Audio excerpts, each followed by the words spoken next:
Chapter 10. Now it came to pass, when Adonizedek, king of Jerusalem, had heard how Joshua had taken Ai, and had utterly destroyed it, as he had done to Jericho and her king, so he had done to Ai and her king, and how the inhabitants of Gibeon had made peace with Israel and were among them, that they feared greatly, because Gibeon was a great city, as one of the royal cities, and because it was greater than Ai, and all the men thereof were mighty. Wherefore Adonizedek, king of Jerusalem, sent unto Hoham, king of Hebron, and unto Piram, king of Jarmuth, and unto Japhiah, king of Lachish, and unto Debir, king of Eglon, saying, Come up unto me, and help me, that we may smite Gibeon, for it hath made peace with Joshua and with the children of Israel. Therefore the 5 kings of the Amorites, the king of Jerusalem, the king of Hebron, the king of Jarmuth, the king of Lachish, the king of Eglon, gathered themselves together, and went up, they and all their hosts, and encamped before Gibeon, and made war against it. And the men of Gibeon sent unto Joshua to the camp of Gilgal, saying, Slack not thy hand from thy servants, come up to us quickly, and save us, and help us.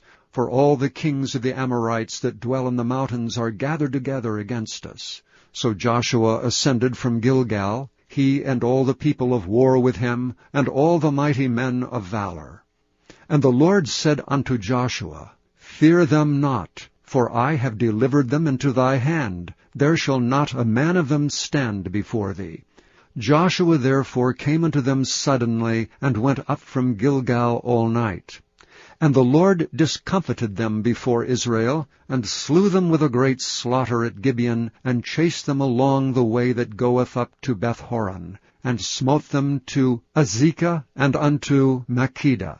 And it came to pass, as they fled from before Israel, and were in the going down to Bethhoron, that the Lord cast down great stones from heaven upon them unto Azekah, and they died. They were more which died with hailstones than they whom the children of Israel slew with the sword. Then spake Joshua to the Lord in the day when the Lord delivered up the Amorites before the children of Israel, and he said in the sight of Israel, Sun, stand thou still upon Gibeon, and thou, moon, in the valley of Ajalon. And the sun stood still, and the moon stayed, until the people had avenged themselves upon their enemies. Is not this written in the book of Jasher? So the sun stood still in the midst of heaven, and hasted not to go down about a whole day. And there was no day like that before it or after it, that the Lord hearkened unto the voice of a man, for the Lord fought for Israel. And Joshua returned, and all Israel with him, unto the camp to Gilgal. But these 5 kings fled, and hid themselves in a cave at Makkedah. And it was told Joshua, saying, The 5 kings are found hid in a cave at Makkedah. And Joshua said, Roll great stones upon the mouth of the cave, and set men by it for to keep them. And stay ye not, but pursue after your enemies, and smite the hindmost of them. Suffer them not to enter into their cities, for the Lord your God hath delivered them into your hand. And it came to pass, when Joshua and the children of Israel had made an end of slaying them with a very great slaughter, till they were much consumed, that the rest which remained of them entered into fenced cities. And all the people returned to the camp to Joshua at Makkedah in peace. None moved his tongue against any of the children of Israel.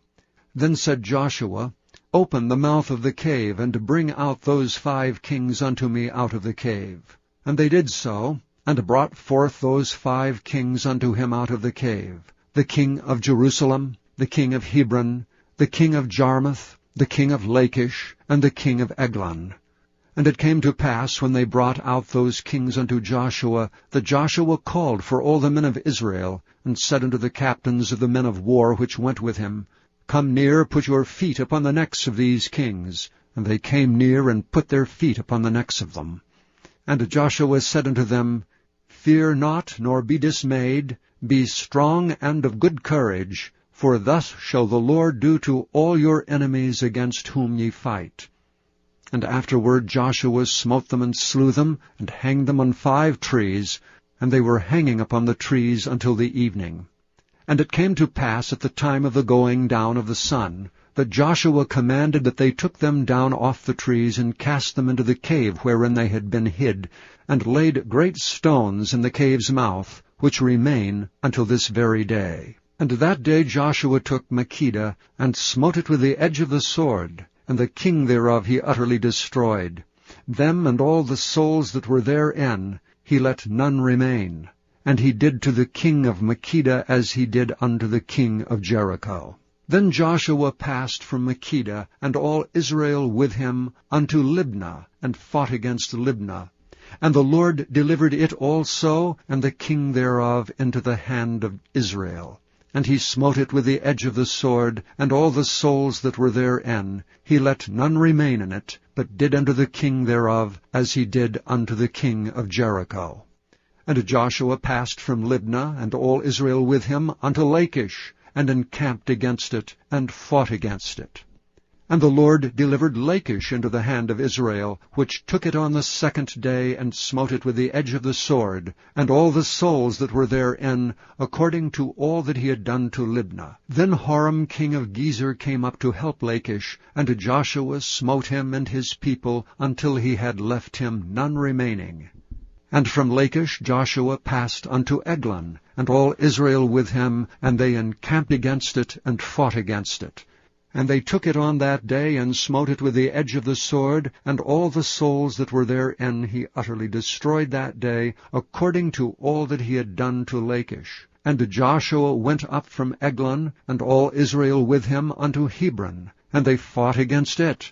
And they took it, and smote it with the edge of the sword, and the king thereof, and all the cities thereof, and all the souls that were therein. He left none remaining, according to all that he had done to Eglon, but destroyed it utterly, and all the souls that were therein. And Joshua returned, and all Israel with him, to Debir, and fought against it. And he took it, and the king thereof, and all the cities thereof, and they smote them with the edge of the sword, and utterly destroyed all the souls that were therein. He left none remaining. As he had done to Hebron, so he did to Debir and to the king thereof, as he had done also to Libnah and to her king. So Joshua smote all the country of the hills, and of the south, and of the vale, and of the springs, and all their kings. He left none remaining, but utterly destroyed all that breathed, as the Lord God of Israel commanded. And Joshua smote them from Kadesh Barnea, even unto Gaza, and all the country of Goshen, even unto Gibeon. And all these kings in their land did Joshua take at one time, because the Lord God of Israel fought for Israel. And Joshua returned, and all Israel with him, unto the camp to Gilgal.